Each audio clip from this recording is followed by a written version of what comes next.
નમસ્કાર, star India TV ન્યૂઝમાં આપનું હાર્દિક સ્વાગત છે। આપ જોઈ રહ્યા છો સ્ટાર ઇન્ડિયા ટીવી ન્યૂઝ, સત્યની વાતે સત્યની સાથે। નક્સલી મુઠભેડમાં વીરગતિ પામેલા શહીદના માન સન્માન સાથે કરાઈ અંતિમ વિધિ। ભાવનગર જિલ્લાના સિહોર તાલુકાના દેવગણા ગામના વતની અને સીઆરપીએફના કોબ્રા કમાન્ડો મેહુલભાઈ સોલંકી છત્તીસગઢ ખાતે નક્સલીઓના ખાત્મા સામેની લડાઈમાં વીરગતિ પામતા આજે તેમના પાર્થિવ દેહને તેમના ઘરે લાવવામાં આવ્યા હતા। આ તકે ભાવનગરથી દેવગણા સુધીના માર્ગ પર લોકોએ પુષ્પાંજલિ અર્પણ કરી હતી, તેમજ હજારો લોકો તેમની અંતિમ વિધિમાં જોડાયા હતા અને પૂરા આર્મી અનુશાસન મુજબ માન સન્માન સાથે તેમની અંતિમ વિધિ કરવામાં આવી હતી। સીઆરપીએફના બ્લેક કોબ્રા કમાન્ડો ફોર્સના ફરજ બજાવતા ભાવનગર જિલ્લાના સિહોર તાલુકાના દેવગાણા ગામના મેહુલભાઈ નંદલાલભાઈ સોલંકી છત્તીસગઢમાં નક્સલી ઓપરેશનમાં વીરગતિ પામ્યા છે। પ્રભુ પરમાત્મા એમના આત્માને શાંતિ આપે, પરિવાર સાથે અમારી સંવેદના છે।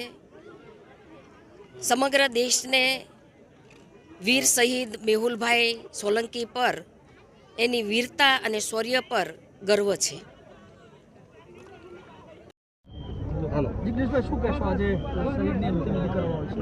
ભાવનગરના વીર શહીદ મેહુલભાઈ સોલંકી એમણે માતૃભૂમિ માટે બલિદાન આપ્યું।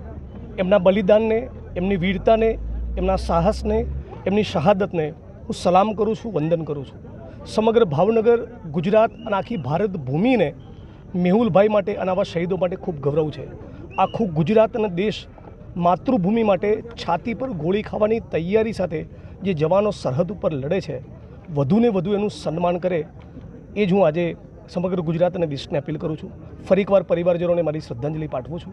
રાજ્ય સરકારને વિનંતી કરું છું કે જે જવાનો શહીદ થાય એમના માટે 5 એકર ખેતીની જમીન અથવા અન્ય કોઈ યોજના પણ સરકારે જાહેર કરવી જોઈએ, જેથી જેમણે સ્વજન ગુમાવ્યું એના પરિવારજનોને એક આશરો મળી રહે। આપણો દેશ આંતરિક અને બાહ્ય આતંકનો ભારે નિડરતાથી સામનો કરી રહ્યો છે, ત્યારે આંતરિક આતંક સમાન નક્સલીઓના ખાત્મા માટે માર્ચ 2026 સુધીમાં તેનો સફાયો કરી નક્સલવાદ મુક્ત ભારતની નેમ સાથે સરકાર કાર્યવાહી કરી રહી છે। ત્યારે છત્તીસગઢમાં નક્સલીઓ સામેની લડાઈમાં ભાવનગરના દેવગણા ગામના મેહુલભાઈ નંદલાલભાઈ સોલંકી નામના સીઆરપીએફના જવાન વીરગતિ પામતા આજે તેના પાર્થિવ દેહને તેમના વતન દેવગણા ખાતે લાવવામાં આવ્યા હતા। તિરંગામાં લપેટાયેલા પાર્થિવ દેહને માર્ગો પર લોકોએ તિરંગા અને શહીદ અમર રહોના નારા સાથે પુષ્પાંજલિ કરી શહીદની શહાદતને વંદન કર્યા હતા। મહિલાઓ પણ આ તકે પુષ્પાંજલિ અને સેલ્યુટ સાથે શ્રદ્ધાંજલિ પાઠવી હતી। શહીદની અંતિમ વિધિમાં કેન્દ્રીય રાજ્યમંત્રી નીમુબેન બાંભણિયા, ધારાસભ્ય જિગ્નેશ મેવાણી, સીઆરપીએફના અધિકારીઓ, ભાવનગર કલેક્ટર, જિલ્લા પોલીસ વડા સહિતના હજારો લોકો જોડાયા હતા અને પૂરા સન્માન અને બંદૂકની સલામી સાથે તેમની અંતિમ વિધિ કરવામાં આવી હતી। Star India TV news Bhavnagar, reporter Nilesh Dave, જિલ્લા ભાવનગર।